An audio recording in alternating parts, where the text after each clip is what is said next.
Di dalam kitab Mustadrok Al-Hakim, diriwayatkan ada seorang raja dari Hind yang datang bertemu dengan Nabi Muhammad.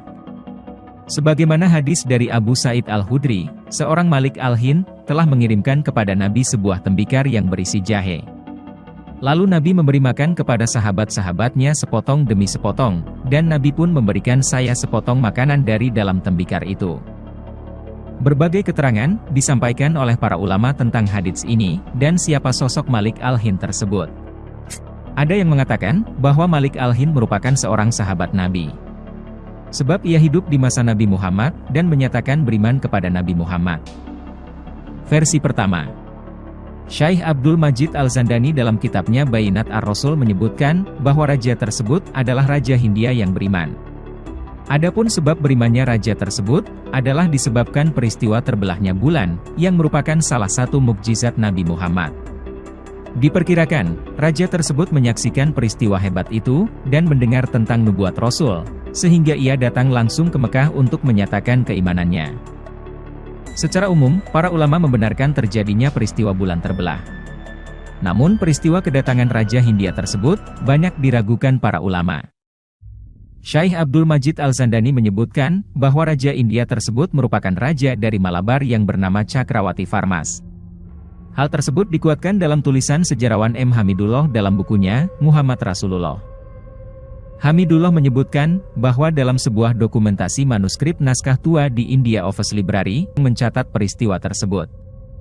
Hamidullah menulis, ada tradisi yang sangat tua di Malabar, barat laut pantai India, yaitu tentang Cakrawati Farmas, salah satu raja-raja mereka, yang pernah menyaksikan peristiwa terbelahnya bulan. Itulah suatu peristiwa ajaib yang terkenal, yang terjadi di masa Nabi di Mekah. Dari apa yang ia pelajari, ia menemukan bahwa ada prediksi tentang kedatangan seorang utusan Allah dari negeri Arab.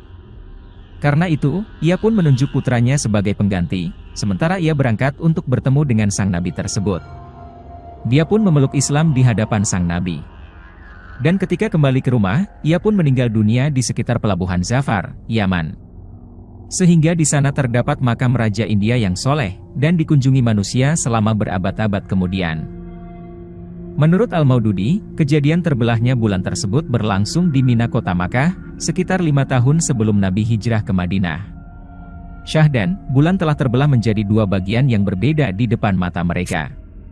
Kemudian, keduanya bergabung kembali, dan peristiwa ini tentu saja disaksikan oleh mata di seluruh dunia saat itu. Versi kedua. Ahli sejarah lain menyebutkan, bahwa Malik Al-Hind tersebut adalah Ceraman Perumal, yaitu seorang raja dari kerajaan Kodungalur Kerala India. Dalam legenda yang terkenal di masyarakat Kerala, bahwa setelah masuk Islam, sang raja berganti nama sebagai Tajuddin, dan ia kemudian menikah dengan putri Raja Jeddah, dan tinggal di sana beberapa lama. Selain itu, ia juga dikenal dengan nama Abdullah Samudri. Syahdan, ketika ia hendak pulang ke kerajaannya, ia wafat di dalam perjalanan, saat berada di Salalah, Oman. Sehingga, di Oman saat ini dikenal sebuah situs Raja Hindia Muslim yang meninggal di sana. Hingga saat ini, di Muziris Kodungalur, masih berdiri sebuah masjid bernama Ceraman Juma. Pada dindingnya terpahat prasasti, bahwa masjid itu dibangun tahun 629 Masehi.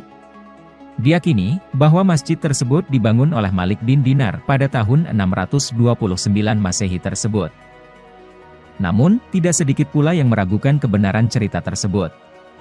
Disebutkan bahwa, legenda Ceraman Perumal, baru muncul dalam buku abad ke-16, dalam kitab Tufatul Mujahidin, yang ditulis oleh Syekh Zainuddin.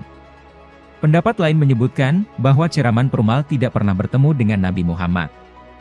Hal ini dikarenakan, bahwa ketika ia datang, saat itu di Jazirah Arab tidak lagi masa Nabi Muhammad, tapi sudah di bawah khilafah Abu Bakar. Versi ketiga. Dalam riwayat Tabrani disebutkan, bahwa raja tersebut adalah Raja Romawi, bukan Raja Hindia.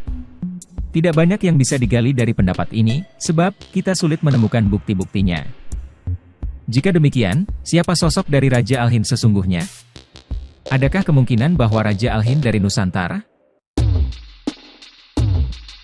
Frasa Hindia pada masa dahulu, bukan serta-merta ditujukan kepada negara India yang sekarang kita kenal. melainkan disematkan orang pada negeri-negeri yang jauh di timur, mulai dari anak benua India, hingga Samudera Hindia yang jauh, termasuk Nusantara, yang dikenal dengan nama Hindia Timur. Dalam kitab Usdul Gobah, disebutkan bahwa Sri Baduga Malik Al-Hind berada di sebuah negeri bernama Kono. Sementara istilah Kono, jika kita telusuri ke dalam kitab Mu'jam Al-Buldan dan yang lainnya, tampaknya, semua informasi terkait akan mengarah pada wilayah yang dilalui oleh garis Khatulistiwa. Jika kita membuka lembaran sejarah, istilah Malik Al-Hind, sebagaimana tersebut di dalam hadis Al-Hakim, juga dipergunakan oleh raja-raja dari Kepulauan Melayu, atau Nusantara. Hal ini bisa dilihat pada surat yang dikirimkan Raja Sriwijaya, kepada Khalifah Bani Umayyah. Pembukaan surat tersebut berbunyi, dari Malik Al-Hind, yang kandang binatangnya berisikan 1000 gajah, dan istananya terbuat dari emas dan perak. Yang dilayani 1000 putri raja-raja, dan yang memiliki 2 sungai besar, yang mengairi pohon gaharu. Kepada Muawiyah, dan seterusnya. Seperti yang telah disebutkan, ada yang menyebut, bahwa Malik Al-Hind dikenal juga dengan nama Abdullah Al-Samudri, yang berarti abdi Tuhan dari Samudri. Kata-kata Al-Samudri, menunjukkan bahwa beliau berkemungkinan besar berasal dari Sumatera. Nama Sumatera, berasal dari kata samudera.